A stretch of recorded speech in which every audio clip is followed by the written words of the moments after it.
sir. Just a couple of weeks, what happened recently is that there has been a alleged tape with students performing sexual activities in school, and a student, a Form 1 student and a Form 4 student were found performing inappropriate sexual activities here. I would like to know, sir, what comments you have and what provisions can be made so students can actually remember their moral code ethics in school. Well, we have, from the ministry, we have established a national task force on working with the guidance counselors and the student counseling department of the Ministry of Education and other psychologists within to ensure that we meet the students with dysfunctional behaviors. But this is the tip of the iceberg in the classroom. It is all coming from the aspect of the lack of parenting and the home environment, which is not acceptable at the moment. So a lot of the dysfunctionalities that we see coming in through the school population are arising from the home and the environment. And this is something that we are working and coordinating with the interministerial team to look at the whole aspect of social transformation and to encourage better parenting from the school aspect. So this is just one of the areas in which we intend to, and which we are working with at the moment. We're also strengthening our areas of the clinical psychologists, behavioral psychologists, and educational psychologists within the student counseling department. So it's a multi-pronged approach we are using towards ensuring that we rid the school system of these dysfunctional behaviors. Also, we are looking at the question of the special needs of students, and it is 30% of students with special needs. There arises some of these dysfunctionalities as well.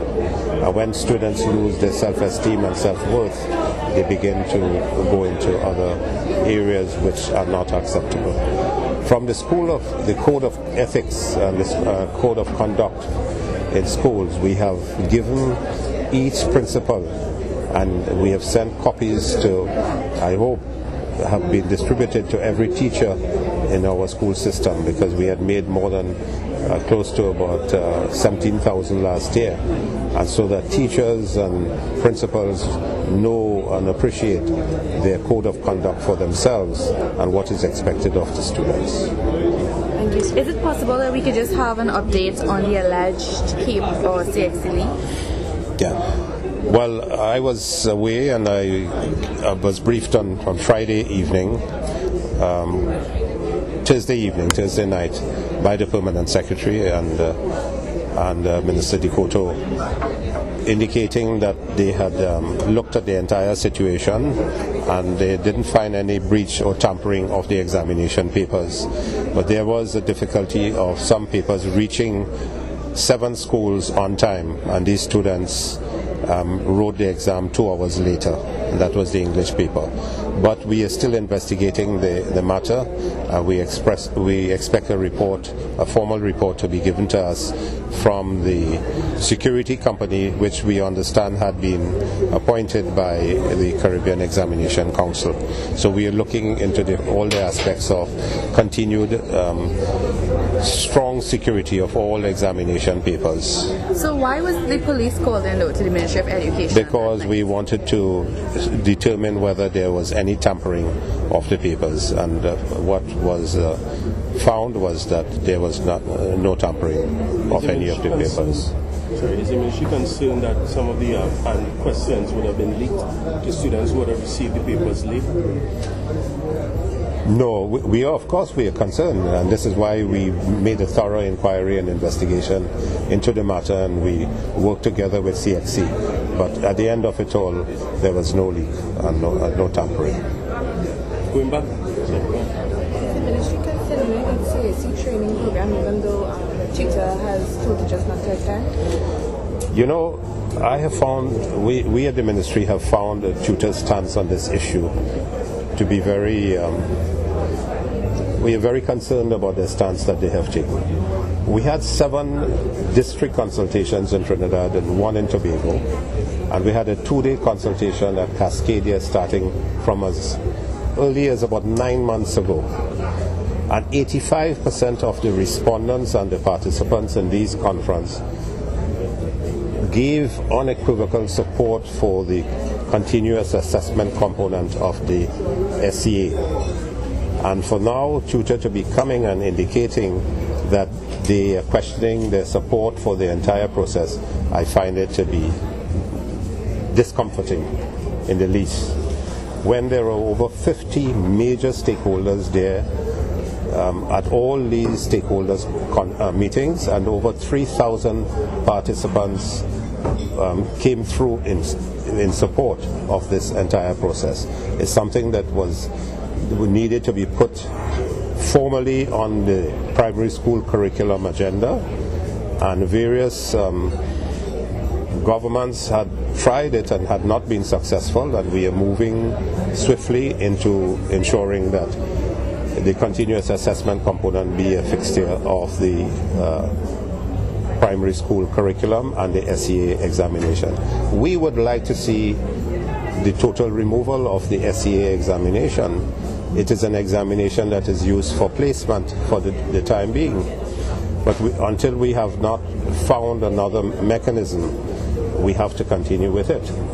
But not all students are academically strong, and there are students who are very strong in other areas as well.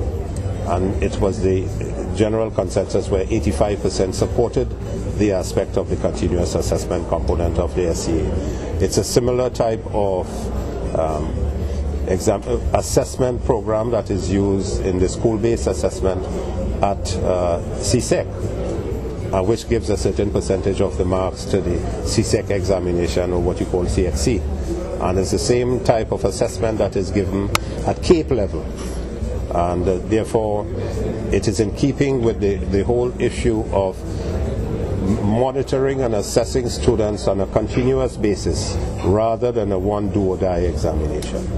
So you're saying the tutors supported the idea during the consultation? And in our discussions with them at the Ministry of Education and our stakeholders meeting on several occasions. So why do you think that they're now, coming out? Well, I find it very strange, and I intend to raise this with them again. I saw their article that they put forward yesterday on the newspaper. And when we have our next meeting with them, which will hopefully be early, we will discuss this in a more formal manner. But these are issues I do not want to discuss in the public arena. Well, whether tutor disagrees with the program, it still goes ahead, right? It changes. Well, we're not autocratic in our approach, and what we want to do is to get the buy-in of every stakeholder, in which 85% of the stakeholders did give their unanimous support to the entire process. And therefore, on that basis, we were able to move forward. And I took that note to Cabinet based on the fact, the first note I took to Cabinet said, Minister, go back and get consultations, national consultations, and which we did for over a 3-month period. And based on the findings of the national consultation, this is how we decided as the Ministry of Education to move forward. Going back on the issue of the way students are behaving now, many have argued that with the abolition of corporal punishment in schools, students started to behave worse, and that is the... Well, it's fixed already that there's no room for corporal punishment in the schools. That has been the stance by previous governments, and we maintain that it is in keeping with world standards and in keeping with the best practice in institutions around the world and in school population. Do you agree, though, that with the abolition of corporal punishment, that the students' behavior started to decline? No, I don't think that students' behavior, dysfunctional behavior, is as a result of a multiplicity of issues stemming from lack of parental support, environmental support, students not being able to do well in schools, and emotional and behavioral psychological abnormalities, dysfunctionalities of the personalities of the children themselves. And then even within the school population, there are certain areas where we need to strengthen. So it's a multifaceted type of dysfunctionality which needs a multi-pronged approach, and which we are ensuring takes place from a preventive aspect, and then for early detection, and then treatment and management. Thank you very much. Okay.